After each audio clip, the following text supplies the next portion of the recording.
Hello everyone, welcome back to our YouTube channel exam track centre. देखो, इस video में मैं किरचॉफ लॉ और मीटर ब्रिज की एक एक प्रॉब्लम करवा रहा हूँ। तो उसको ढंग से देखना है और प्रैक्टिस करनी है, अपने घर से प्रैक्टिस करनी है। बुक में बहुत सारे क्वेश्चन मिल जाएंगे आपको, तो ये प्रैक्टिस करनी है क्वेश्चंस की। व्हीटस्टोन ब्रिज वगैरह में ये किरचॉफ लॉ जो है वो काम आएगा। ठीक है, इसमें न्यूमेरिकल आने के भी चांसेस रहते हैं। 3 नंबर का क्वेश्चन बनता है ये।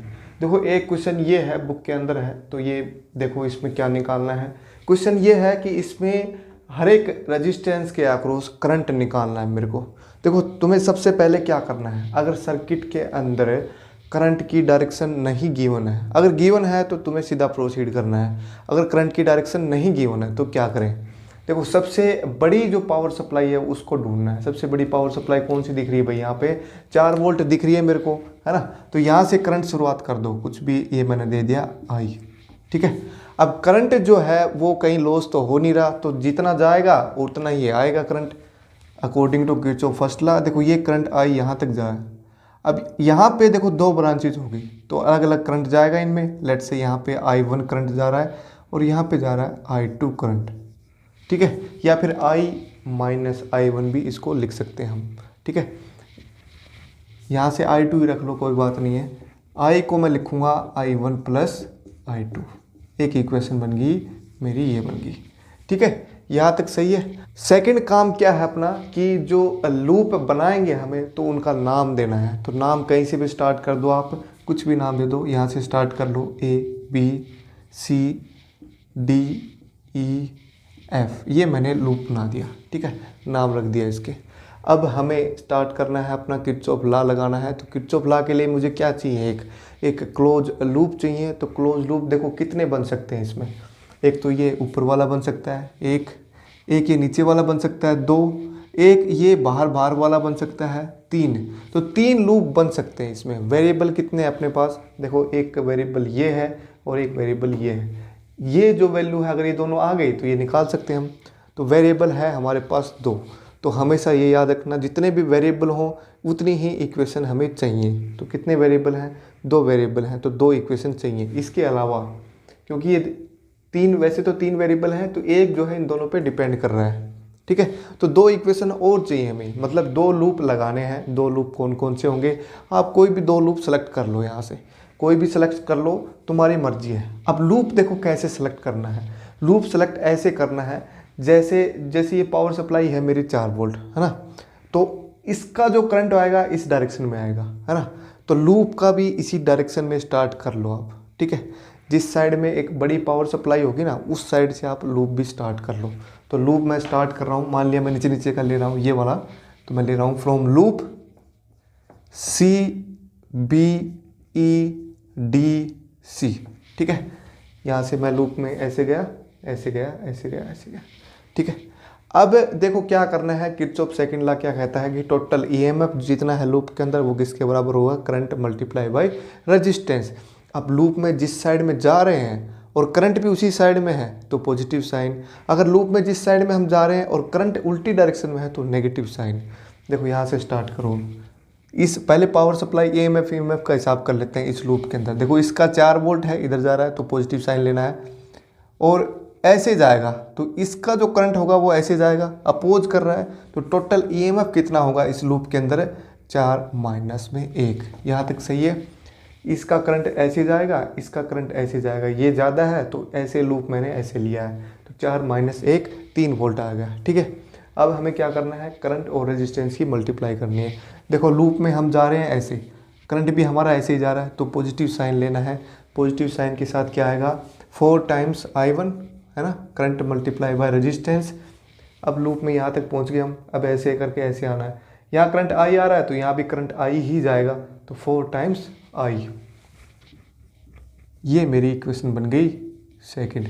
अब यहाँ से I1 और I2 की फॉर्म में भी हम ये निकाल सकते हैं। तो I1 और I2 की फॉर्म में निकालना चाहो तो 4I को मैं लिख सकता हूँ 4I1 प्लस I2, तो ये बन जाएगा 3 4I1, और ये बन गया 4I1 प्लस 4I2, क्योंकि 2 वेरिएबल की फॉर्म में ही रखो इसको। तो 4 और 4 8, इसको नंबर डाल दो, इसको रहने दो सही, ये नंबर डाल दो, 2 नंबर है। ठीक है, इक्वेशन नंबर 2 होगी। अब देखो I1 और I2 की फॉर्म में हमने निकाल ली है, तो I1 और I2 की फॉर्म में ही दूसरी इक्वेशन निकाल लो चाहिए, है ना। तो ये ऊपर वाला लूप लगा लो आप, ठीक है। तो ऊपर वाला लूप लगाओगे, देखो इसमें अब कंफ्यूजन होगा तुम्हें, तो कहाँ से शुरुआत करना है लूप के अंदर। देखो लूप के अंदर अगर मैं ऐसे स्टार्ट करूँ यहाँ से लेकर यहाँ तक, तो करंट जो है इसमें भी अपोजिट डायरेक्शन में है, इसमें भी, इसमें फिर सेम डायरेक्शन में होगा, तो इसको प्लस साइन लेंगे, ठीक है। तो आप कैसे भी स्टार्ट कर सकते हो अपनी अकॉर्डिंग के अनुसार, ऐसे भी कर सकते हो, या फिर मैं तो ये प्रेफर करता हूँ कि जो बड़ी पावर सप्लाई है वहाँ से स्टार्ट करो। तो यहाँ से स्टार्ट कर लो, ABEFA फ्रॉम लूप ABEFA। मैं ऊपर वाला लूप ले रहा हूँ। तो यहाँ पे देखो पावर सप्लाई कितनी है, देखो जहाँ से मैंने स्टार्ट किया है तो ऐसे करंट फ्लो हो रहा है इसका, है ना, इस पॉजिटिव, वैसे तो करंट ऐसे फ्लो हो रहा है, लेकिन इसका तो करंट ऐसे ही आएगा ना, तो पॉजिटिव साइन के साथ लेंगे पावर सप्लाई को हम, तो 2 पॉजिटिव आएगा। इसका करंट लूप में हम ऐसे जा रहे हैं तो इसका करंट ऐसे जा रहा है, तो माइनस साइन 2 -1, तो ये तो हो गया EMF हमारा। देखो यहाँ से स्टार्ट किया है ना, तो जिस साइड से स्टार्ट करें उसी साइड में अगर उस बैटरी का करंट है तो पॉजिटिव साइन, अपोजिट साइड में है तो नेगेटिव साइन, ये ध्यान रखना है। अब ऐसे गए यहाँ तक पहुँच गए हम, है ना। अब I1 और लूप में भी हम ऐसे ही जा रहे हैं तो पॉजिटिव साइन लेंगे 4 टाइम्स I1, ठीक है। यहाँ तक सही है, यहाँ तक पहुँच गए हम। फिर जो है करंट देखो इसमें I2 जो है करंट ऐसे फ्लो हो रहा है और हम लूप में जा रहे हैं ऐसे, तो यहाँ क्या लेंगे, माइनस साइन लेंगे 4 टाइम्स I2, ठीक है। यहाँ तक क्लियर हो गया सब। अब ये इक्वेशन नंबर डाल दो 3। अब 2 और 3 में देखो वेरिएबल है I1 और I2 सिर्फ, तो I1 और I2 यहाँ से हम सोल्व कर सकते हैं। तो करो ज़रा, देखो 4I1 और 4I2 मैं यहाँ से निकाल लूँ, यहाँ से निकाल लो चाहिए। 4I2 कितना होगा भाई, इसको इधर ले आओ, बाकी इधर भेज दो, 4I1 -3। अब ये पुट कर दो इक्वेशन नंबर 2 के अंदर, तो ये क्या बनेगी, 3 = 8 टाइम्स I1। 4I2 की जगह मैं पुट करूँगा 4I1 -3, तो ये कितना बन गया, 8 और 3 11, और ये बन गया 12। तो I1 आ गया मेरे पास 11/12 एम्पियर, ठीक है। 11/12 एम्पियर आ गया I1। अब I2 जो है यहाँ से निकाल सकते हो आप, 4 टाइम्स I2 जो होगा वो कितने होगा, 4 टाइम्स I1, इसको 4 से मल्टीप्लाई करोगे तो 11/3 माइनस में 3, एलसीएम लोगे 3, तो 11 माइनस में 9 तो बच गया 2, तो I2 बन गया मेरे पास, इसको 4 से डिवाइड करोगे तो 2/12, ठीक है। I1 भी आ गया, I2 भी आ गया, I आएगा तो दोनों को ऐड कर देना, 11 + 2 13/12, ये आंसर आ गया। करंट जो है फाइनल करंट 13/12 एम्पियर, ठीक है। तीनों करंट आ गए ना मेरे पास, तीनों रेजिस्टेंस, इसके आक्रोस कितना आ गया 13/12, इसके आक्रोस I1 जो है 11/12, और इसके आक्रोस आ गया 2/12, ठीक है। तो ये हमारे करंट आ गए। तो ऐसे सोल्व करना है, कोई भी क्वेश्चन आ जाए तो किरचॉफ लॉ का, तो ऐसे सोल्व करना है। लूप का खासकर ध्यान रखना है, बाकी तो कैलकुलेशन ही है, ठीक है। अब देखो एक चीज़ और बता देता हूँ मैं, इसमें क्या होगा अगर कैपेसिटर इसमें डाल दें, अगर कोई ब्रांच के अंदर कैपेसिटर हो तो क्या हो। कैपेसिटर देखो हमें पता है कि भाई कैपेसिटर जो है वो क्या करता है, डीसी को ब्लॉक करता है, मतलब डीसी जो है उसमें से करंट फ्लो नहीं होगा। तो उस ब्रांच को हम हटा ही दें तो कोई फ़र्क नहीं पड़ेगा। देखो यहाँ पे अगर रेजिस्टेंस की जगह मैं लगा दूँ कैपेसिटर, ये लगा दिया, ठीक है। तो ये जो कैपेसिटर क्या करेगा, डीसी को ब्लॉक करेगा, तो इस ब्रांच में जो है कोई करंट फ्लो नहीं होगा, तो इसको आप हटा ही दो, क्योंकि इसमें कोई करंट फ्लो हो तो नहीं रहा। तो करंट फ्लो नहीं हो रहा तो इसका मतलब ये कोई काम की चीज़ ही नहीं है ना। तो इसमें तो करंट आएगा 0, और इसमें सिंपल हम जो भी है ओम्स लॉ भी लगा सकते हैं, वहाँ से सोल्व कर सकते हैं। जैसे मैं इस पर ओम्स लॉ लगाऊँ तो क्या बनेगा, देखो इसमें हटा दो इसको, ये तो काम की कोई चीज़ है ही नहीं, है ना। तो इसको सोल्व करोगे तो कितना बनेगा, देखो ओम्स लॉ लगाओगे तो 4 - 2, तो 2 = करंट जो है यहाँ पे भी उतना ही जाएगा I, और ये मान लिया मैंने 4 ओम है तो 8 टाइम्स I, तो I बन गया 1/4.25 एम्पियर, ठीक है, सिंपली सोल्व कर देंगे हम इसको ऐसे। कैपेसिटर हो तो कैपेसिटर जो है वो डीसी को ब्लॉक करेगा, ठीक है, ये बात ध्यान रखनी है। कैपेसिटर आ जाए तो क्वेश्चन, कैपेसिटर आने के चांसेस कम रहते हैं, लेकिन कई कई क्वेश्चन ऐसे गिवन है कैपेसिटर के भी। तो कैपेसिटर जो है डीसी को ब्लॉक करता है, तो उसमें ब्रांच में कोई करंट फ्लो नहीं होगा, तो उस ब्रांच को चाहे हटा दो आप, ठीक है। अब देखो मीटर ब्रिज का क्वेश्चन देखते हैं। देखो ये मैंने एक मीटर ब्रिज बना दिया, मीटर ब्रिज मतलब स्लाइड वायर ब्रिज। अब इसमें क्या है, देखो ये जो है कौन से प्रिंसिपल को फॉलो करता है, ये फॉलो करता है व्हीटस्टोन ब्रिज को। तो व्हीटस्टोन ब्रिज प्रिंसिपल क्या था अपना, कि अगर 4 रेजिस्टेंस हो in form of bridge, then if it follows this condition P/Q is equals to R/S। तो देखो इसमें R/S जो है उसका रेशियो और P/Q मतलब इस वायर का रेशियो रेजिस्टेंस का और इस वायर का रेजिस्टेंस का रेशियो जो है वो बराबर होगा, तब गैलोमीटर के अंदर जो है वो कोई भी करंट नहीं आएगा, नो डिफ्लेक्शन। ये हमारा प्रिंसिपल था, ये प्रिंसिपल था व्हीटस्टोन ब्रिज का। अब मीटर ब्रिज जो है इसी को फॉलो करता है। देखो एक क्वेश्चन है, यही आपकी स्क्रीन पे दिख रहा होगा, आपको इसको देखना है। In a metre bridge the null point is found at a distance of 40 centimetre from A. तो ये ए पॉइंट है, ये बी पॉइंट है, तो 40 सेंटीमीटर गिवन है। लेट वो मैं मान लेता हूँ L1 विद 40 सेंटीमीटर, ठीक है। अब नेक्स्ट गिवन है, if a resistance of 12 ohm is connected in parallel with S। अगर S के साथ मैं 12 ओम जो है वो कनेक्ट कर दूं, देन क्या होगा। 12 ओम कनेक्ट करने के बाद जो है the null point occurs at 50 centimetre from A. जो L2 लेंथ होगी हमारी होगी 50 सेंटीमीटर होगी, ठीक है। तो इसमें फाइंड आउट क्या करना है, अब determine the value of R and S। तो R और S की वैल्यू फाइंड आउट हमें करनी है। देखो कैसे करोगे, यही प्रिंसिपल फॉलो करना है व्हीटस्टोन ब्रिज वाला। जब गैलोमीटर, ये जो डिस्टेंस इज गिवन है, ये कब गिवन है, जब गैलोमीटर शोज नो डिफ्लेक्शन, है ना, नल पॉइंट जिसको हम बोलते हैं, ठीक है। तो जब ये 12 ओम इसके साथ कनेक्ट नहीं था, देन तब क्या था भाई, कौन सी कंडीशन फॉलो कर रहा था, ये R/S जो है किसके बराबर होगा, इसकी length divided by total length. इसकी 100 गिवन है, तो 100 माइनस में L1 लिखो, इसको L1 लिखा है ना मैंने, 40 सेंटीमीटर यहाँ पे पुट करोगे तो 40 बाई क्या बन गया, ये 60 बन गया, 2/3 बन गया ये। तो यहाँ से R और S में क्या रेशियो आ गया, 2/3 आ गया, ठीक है, यहाँ तक सही है। अब ये 12 ओम इसके साथ S के साथ कनेक्ट कर देंगे पैरेलल में, तो वो ये जो रेजिस्टेंस है वो कितना बन जाएगा भाई, parallel combination of S and 12 वो कितना बनेगा, 1/S प्लस 1/12 और उसका इन्वर्स, इसका मतलब ये कितना हो गया भाई, 12S divided by 12 plus S, ठीक है। ये रेजिस्टेंस बन गया ये वाला। अब इन दोनों का रेशियो जो है इन दोनों के रेशियो के बराबर आएगा, तो R बाई ये वाला टोटल, तो R बाई ये करेंगे तो 12 प्लस S होगा, और यहाँ पे नीचे 12S इज इक्वल्स टू ये length L2 divided by 100 minus L2। L2 कितनी थी, 50 थी, 100 माइनस 50 भी 50 ही आएगा, तो ये बन गया 1, ठीक है। तो इसको इधर ले जाओ, तो R is equals to R multiply by 12 plus S is equals to 12S, ठीक है, यहाँ तक सही है। अब देखो इसको सोल्व करना है, 2 इक्वेशन आ गई, 2 वेरिएबल है मेरे पास यहाँ से। तो यहाँ से मैं लिख सकता हूँ कि 3R जो है वो बराबर होगा 2S के, या फिर मैं लिखूँ R जो है वो बराबर होगा 2/3S के। तो यहाँ पे पुट करो R की जगह 2/3 इंटू में S,